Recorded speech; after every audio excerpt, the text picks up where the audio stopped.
Hello, my name is Bill Haley, and this is for Haley 2024 The Movement's Government Reform Idea. Now, this video is going to be on the land and water sector, specifically dealing with the rating system. So let's go through the full CRA structure very rapidly. It's going to be about a 5 to 7 minute video. I have a lot of videos out there. A lot of my website's very complete, but I'm just trying to add more content to my website, going into many of the details. Let's keep on going. We split all government power into 30 sectors with distinct elected leadership per sector. And within each sector, you have competitive governance. So you see 15 sectors here. Here's the other 15 sectors. This is the land and water sector. So this is sector 30. This is my 30th of the 30 videos dealing with the rating system specific to each sector.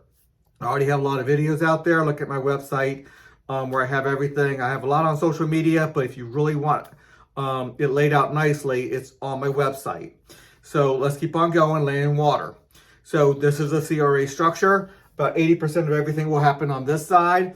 That's where most of the money and regulations are going to happen. On the rating system side, you get high quality information from a wide variety of perspectives. Wide variety of perspectives means that you are getting it from conservatives, liberals, libertarians, and the whole 9 yards, a wide variety of people out there.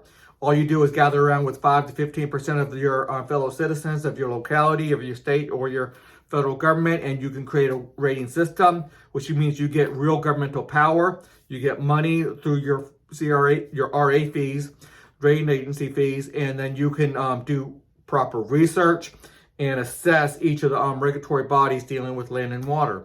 Now, if you look at this, you will obviously see that we got environmental sector separated out, and we got transportation separated out, and then on the identity, personal and business is going to deal with ownership.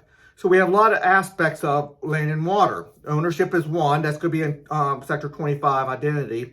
Environmental, dealing with that, and then you have transportation, dealing with roads, canals, and airspace and the like, and the modes of communication. Modes of transportation that does it. The cars, the planes, and the canals and stuff. So what's the land and water do? It can do a lot. There's a lot of responsibilities they're going to have, and the rating system is going to analyze how the competitive governance is going to do that.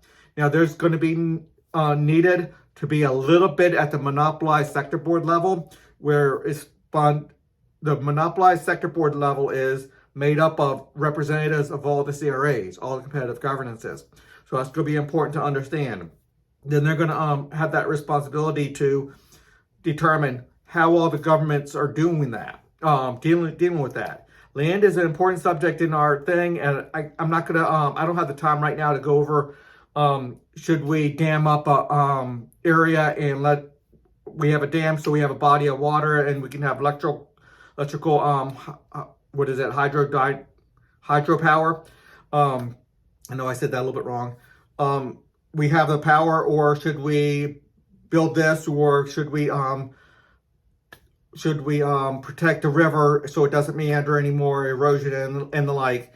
Land and water is going to deal with probably the sea level rise if that ends up happening over the course of time and the like. So there's a lot it can do, but we do have that separation of power between the environment and the and division in identity, ownership, and transportation. But it's an important sector, and the rating system is going to analyze all that.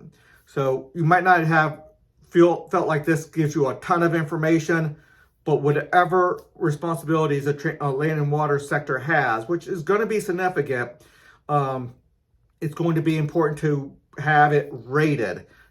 Outside group, independent groups, 12 different independent groups, analyzing how each of the 12 competitive governing agencies are doing their business and how they're regulating, what's their results and the like. Anyway, let's go over this real quick. You got the CRA structure. I already showed you that.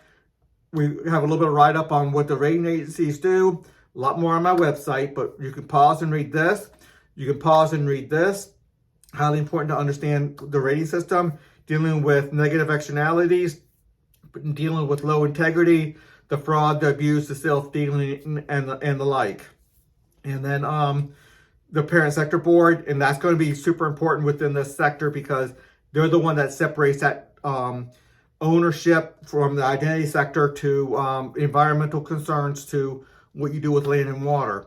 So land and water is going to deal with a lot of, let's say, regulations dealing with noise ordinances, dealing with mostly local ordinances, dealing with how close houses can be together and how much space per house, and a lot of things like that. A lot of ordinances dealing with as silly as your height of your grass, HOA type of stuff.